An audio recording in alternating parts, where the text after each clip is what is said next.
Hello everyone and नमस्कार सभी को। कल कक्षा 9 के हिंदी का एग्ज़ाम है जेक बोर्ड वाले लोग का। तो एक क्वेश्चंस आप ज़रूर देख के जाएं, ये आपकी इम्पोर्टेंट क्वेश्चंस है। कल आपके कुछ क्वेश्चंस यहाँ से मिल सकते हैं। तो चलिए बिना लेट किए हुए क्वेश्चंस को सॉल्व करते हैं, क्वेश्चंस की आंसर को जवाब देते हैं हम लोग सब मिलके। तो जब ये वीडियो के अंत तक जरूर बने रहें। तो पहला आपकी अपठित गद्यांश से खंड का में, तो यहाँ पे देखते हैं क्या अपठित गद्यांश क्या बोलता है। 1 से 4 तक का आंसर देना पढ़कर। बोलता है शिष्टाचार संस्कृति का द्योतक है। जो व्यक्ति जितना ही सुसंस्कृत होता है उसका आचार विचार उतना ही शिष्ट होता है। शिष्ट परिवार में जिसका लालन पालन हुआ है, शिष्ट वातावरण में जो पनपा है, बोलता कि जो अच्छे संस्करण में पले बड़े हैं, जो अच्छे संस्कार में रहे हैं, पनपे हैं, उसे अगर स्कूल कॉलेज की शिक्षा नहीं भी मिलेगी तो भी उसमें शिष्टाचार की कमी नहीं होगी। तो अगर आपका जो अच्छे से लालन पालन हुए हैं, उनका शिष्टाचार अगर उन्हें आपके सुसंस्कृत दिया गया है, उसे बुद्धि सिखाया गया, उसे कैसे बिहेव करना वो सिखाए गए हैं, तो उन्हें अगर कॉलेज की शिक्षा या स्कूल का एजुकेशन नहीं दिया जाए तब भी वो क्या शिष्टाचार कभी की कमी नहीं होगी।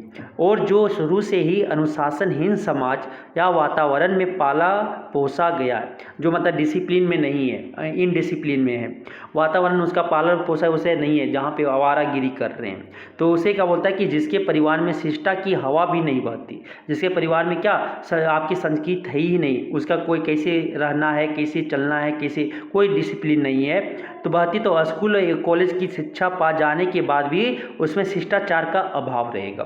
तो अगर वो कॉलेज का स्कूल का शिक्षा अगर एजुकेशन मिल भी जाए उसे, तब भी उसे शिष्टाचार का अभाव रहेगा, उसे डिसिप्लिन नहीं आएगी।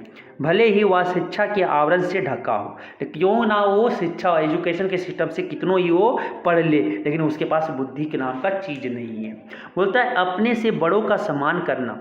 हमें अपनों से जो है बड़ा, उन्हें क्या करना चाहिए, सम्मान करना चाहिए। छोटों को स्नेह देना, छोटों को जो हमसे छोटे हैं उनको क्या करना है, प्यार देना है। अपनी माँ बहन के समान ही दूसरी स्त्री को समझना, मीन्स कि जैसे अपने माँ बहन को इज्जत देते हो, उसी तरह दूसरी स्त्री अगर है, दूसरी लेडी है, दूसरी लड़की है, तो उसे भी क्या करना चाहिए, अपनी माँ बहन की तरह ही समझना चाहिए। सबसे मीठी बोली बोलना, सबसे जो भी मिले उससे नमस्कार करके मीठी आवाज़ में बात करना चाहिए, ये नहीं कि तो आए और गुस्सा से बोल दिए। ये शिष्टाचार के क्या है, सर्वमान्य तत्व हैं। अब आता है क्या, उसके पढ़ने बाद क्वेश्चन का आंसर देना। शिष्टाचार किसका द्योतक है, किसका है, संस्कृति का। क्या हो जाएगा, ऑप्शन बी हो जाएंगे, ऑप्शन बी हो जाएंगे संस्कृति का। Next question, question number 2।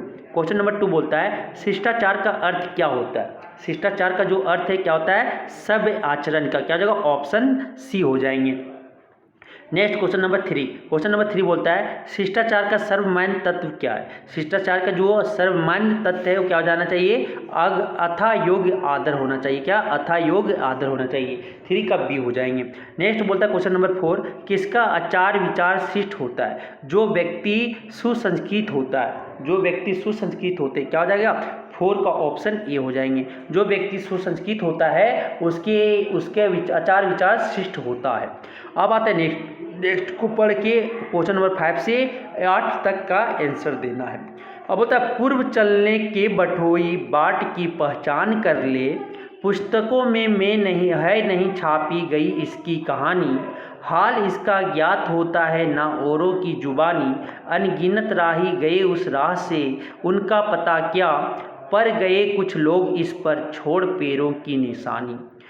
ठीक है, तो एक कविता को पढ़ने के बाद क्या करना है हमें, कुछ आगे क्या बोलता है, या निशानी मुख होकर भी बहुत कुछ बोलती है, खोल इसका अर्थ पंथी पंथ का अनुमान कर ले, पूर्व चलने के बटोही। बोलता आगे क्या, या बुरा है या कि अच्छा, व्यर्थ दिन इस पर बिताना, या जब असंभव छोड़ या पंथ दूसरे पर पग बढ़ाना, तू इसे अच्छा समझ आतरा सरल इससे बनेगी, सोच मत केवल तुझे ही या पड़ा मन में बिठाना, हर सफल पंथी यही विश्वास कर इस पर खड़ा है, पूर्व चलने के बटोई वह बाट की पहचान कर ले।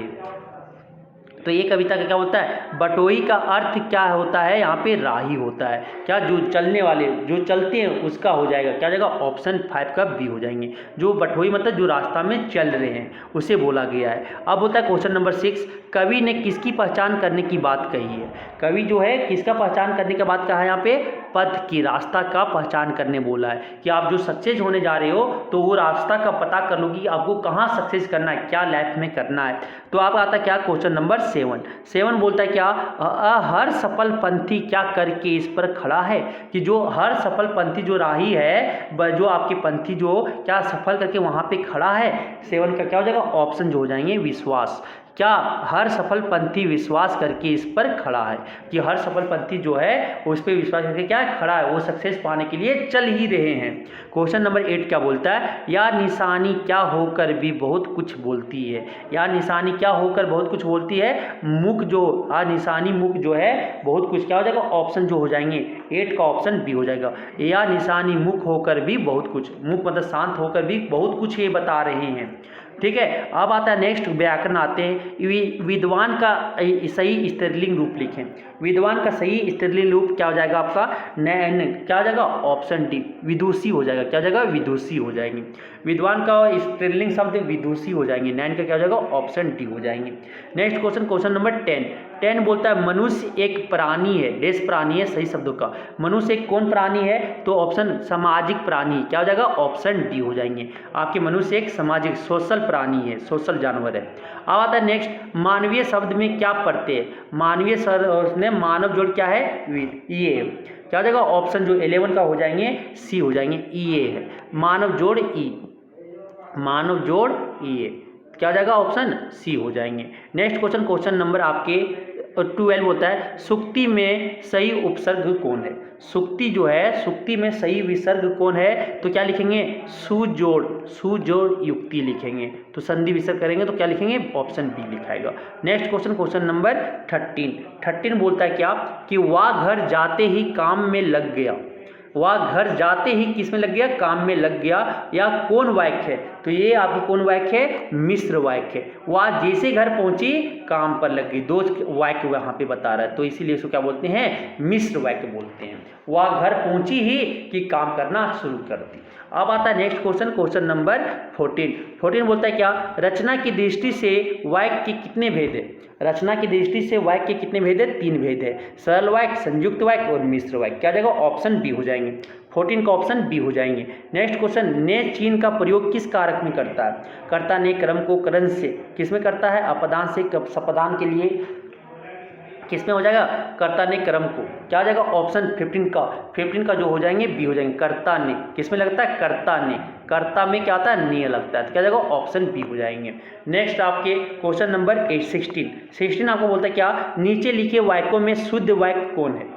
नीचे लिखे वाक्यों में जो शुद्ध वाक्य है वो कौन है, वो बताना है। तो शुद्ध वाक्य कौन है, मीरा ने भजन गाई है, मीरा ने भजन गाई है, क्या हो जाएगा यहाँ पे। और देखिए नेक्स्ट आपके मीरा ने भजन गाई होगी, मीरा ने भजन नहीं गाई है, क्या हो जाएगा, 16 का जो ऑप्शन हो जाएंगे सर, 16 का ऑप्शन, मीरा ने भजन गाई है, क्या हो जाएगा, ऑप्शन ए हो जाएंगे सर। ऑप्शन ए और बी दोनों एक ही जैसा लग रहा है देखने में, ठीक है। अब आता है नेक्स्ट क्वेश्चन, क्वेश्चन नंबर 17 बोलता है क्या, निम्न में से फूल का पर्यायवाची शब्द कौन है। तो आपकी क्या होता है, फूल का पर्यायवाची शब्द सुमन होता है, क्या जाएगा, 17 का ऑप्शन ए हो जाएंगे। नेक्स्ट क्वेश्चन 18 बोलता है क्या, प्रसाद शब्द युगम का सही अर्थ है। प्रसाद और आपके प्रसाद का जो सही युगम वर्ड है, क्या जाएगा, उपनाम और महल है, क्या जाएगा, ऑप्शन ए हो जाएंगे। 18 का ऑप्शन ए हो जाएगा। नेक्स्ट आपका 19 है। 19 क्या बोलता है, सरल का सही विलोम होगा। सरल का सही विलोम क्या हो जाएगा, सरल मतलब इजी, तो इजी का विलोम शब्द क्या हो जाएगा, कठिन हो जाएगा, क्या हो जाएगा, ऑप्शन सी हो जाएंगे। 19 का सी हो जाएंगे।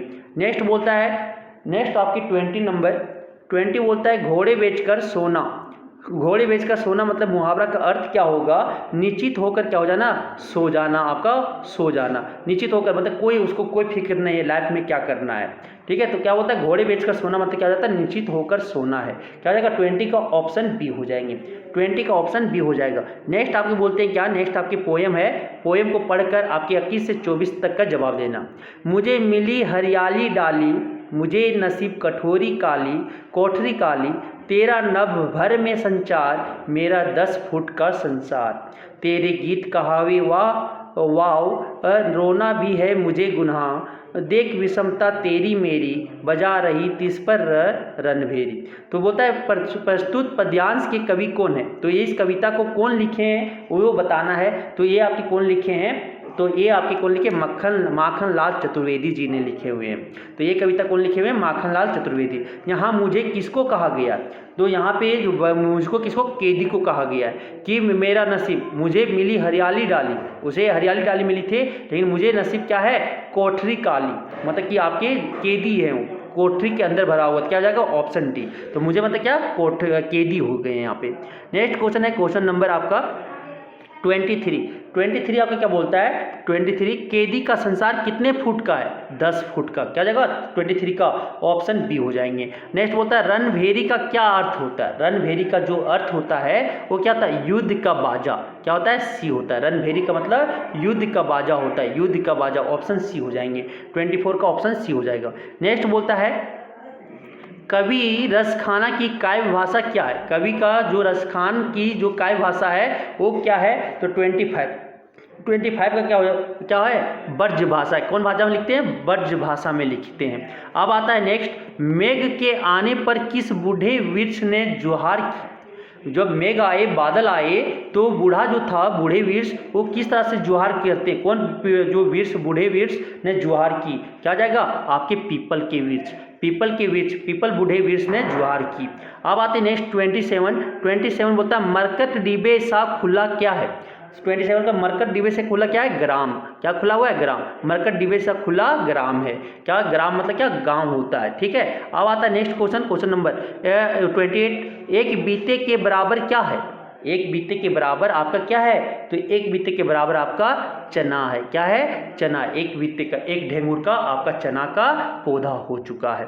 अब आता है नेक्स्ट क्वेश्चन, आपके बोलता है क्या कि एक कहानी को, आपकी पढ़ा हुआ कहानी है, बुक से लिया गया है, उसको पढ़कर आपके 29 से 32 तक का जवाब देना है। जटिल प्राणियों के लिए सालिम अली हमेशा एक पहेली बने रहेंगे। बचपन के दिनों में उनकी एयर गन से घायल होकर गिरने वाली नीलेकंठ की वह गोरैया सारी जिंदगी उन्हें खोज के नए नए रास्तों की तरफ ले जाती रही। जिंदगी की ऊंचाइयों में उनका विश्वास एक क्षण के लिए भी डिगा नहीं।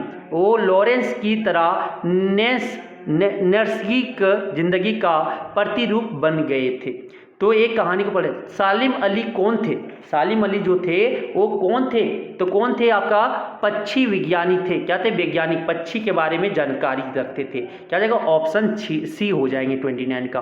नेक्स्ट क्वेश्चन 30 का बोलता है जटिल प्राणी किसे कहा गया है, जटिल प्राणी जो है किसे कहा गया, मानव को, किसे कहा गया है, ह्यूमन बीइंग को कहा गया है। अब बोलते 31 नैसर्गिक का क्या अर्थ है, नैसर्गिक जो है यहाँ पे उसका अर्थ क्या है, तो क्या है प्राकृतिक, मतलब नेचुरल, आपकी नेचर के बारे में बताने जा रहे हैं, आप बताने चाह रहे हैं। अब वो क्या बोलता है इसका कि प्रस्तुत गद्यांश किस पाठ का है, जो प्रस्तुत गद्यांश है वो किस चैप्टर से लिया गया है गद्यांश, तो कोई इस गद्यांश क्या हो जाएगा, सांवले सपनों की याद, मतलब धुंधला धुंधला सपना जो आद आते हैं उसकी से लिया गया है, सांवले सपनों की आद से लिया गया है। अब आता है नेक्स्ट, निम्नलिखित प्रश्नों को के सही विकल्प का चयन करें। 33 का बोलता है दोनों बेलों का मालिक कौन थे, झूरी थे, कौन थे, झूरी के थे। ऑप्शन क्या हो जाएगा 33 का ऑप्शन ए हो जाएंगे। नेक्स्ट क्वेश्चन नंबर 34, नाना साहब की पुत्री का क्या नाम था, नाना साहब का जो पुत्री था उसका नाम क्या था, मेना था, क्या नाम था, ऑप्शन बी हो जाएंगे मेना था। नेक्स्ट क्वेश्चन नंबर 35 बोलता है महादेवी वर्मा को उसके बाबा दादा क्या बनाना चाहते थे, महादेवी वर्मा को जो उसके दादा थे वो उन्हें क्या बनाना चाह रहे थे, तो विदुषी बनाना चाह रहे थे, मतलब विद्वान बनाना चाह रहे थे, विदुषी, क्या जाएगा ऑप्शन बी हो जाएंगे। विद्वान का आपके स्त्रीलिंग वर्ड है, विदुषी बनाना चाह रहे थे, क्या जाएगा 35 का ऑप्शन बी हो जाएंगे। नेक्स्ट आपका 36 क्या बोलता है किस वृक्ष की शाखाओं पर मैनाएं उछल कूद कर रही थी, किस वृक्ष की शाखाएं पर जो था वो मैना लोग जो थे वहाँ चिड़ियाँ उछल कूद कर रही थी, कौन वृक्ष था, तो ये आपके क्या जाएंगे शीर्ष वृक्ष, कौन वृक्ष था, शीर्ष वृक्ष था। नेक्स्ट बोलता है क्वेश्चन नंबर 37 आपका क्या बोलता है 37 बोलता है इस जल प्रलय में पाठ किस प्रकार का पाठ है। इस जल प्रलय में पाठ जो है किस प्रकार का पाठ है, तो ये आपको बताना क्या है, आपके रिपोर्ट तार्ज के का प्रकार का पाठ है। क्या जाएगा, ऑप्शन सी हो जाएंगे। नेक्स्ट क्वेश्चन, भूख मिट्टी की भोजन मिठा, आप पंक्ति किस पाठ की है। भूख मिट्टी की भोजन मिठा, ये आपके किस पंक्ति का पाठ से लिया गया है, किस बुक से, किस कहानी से लिया गया है, वो बताना है। तो कहाँ से लिया है, मेरे संग की औरतें से लिया गया है। किससे लिया गया है, मेरे संग की औरतें। क्या जाएगा, ऑप्शन बी हो जाएंगे। क्या हो जाएगा, ऑप्शन बी हो जाएंगे। ये आपके माटी वाली से लिया गया। क्या लिया गया, किससे, 38 का जो लिया गया ऑप्शन डी, माटी वाली बुक से लिया गया। किसे, माटी वाली कहानी से लिया गया, ऑप्शन डी हो जाएंगे 38 का। 39 क्या बोलता है, उमा क्या लेकर लड़के वालों के पास आती। उमा जो थी वो लड़की के पास क्या लेकर आती है, क्या लेकर आती, पान की तस्तरी लेके आती। क्या जाएगा, ऑप्शन बी हो जाएंगे। अब आता है 40, माटी वाली पाठ में किस शहर का वर्णन हुआ है। जो माटी वाली है उसमें किस शहर का वर्णन हुआ है, तो टिहरी शहर का वर्णन वहाँ पे हुआ है। क्या जाएगा, ऑप्शन ए हो जाएंगे। तो इस तरह से हम देखें हिंदी के जो इंपॉर्टेंट क्वेश्चन जितने भी थे बनेंगे वो हम यहाँ पे किए, और सेट्स हम करेंगे। आपका साइंस, मैथ, इंग्लिश, हिंदी सारा अपलोड हो चुका है। आप जाके बारीकी से देख ले और कल एग्जाम में अच्छे से परफॉर्मेंस करके आएँ। ठीक है, all the best, thank you.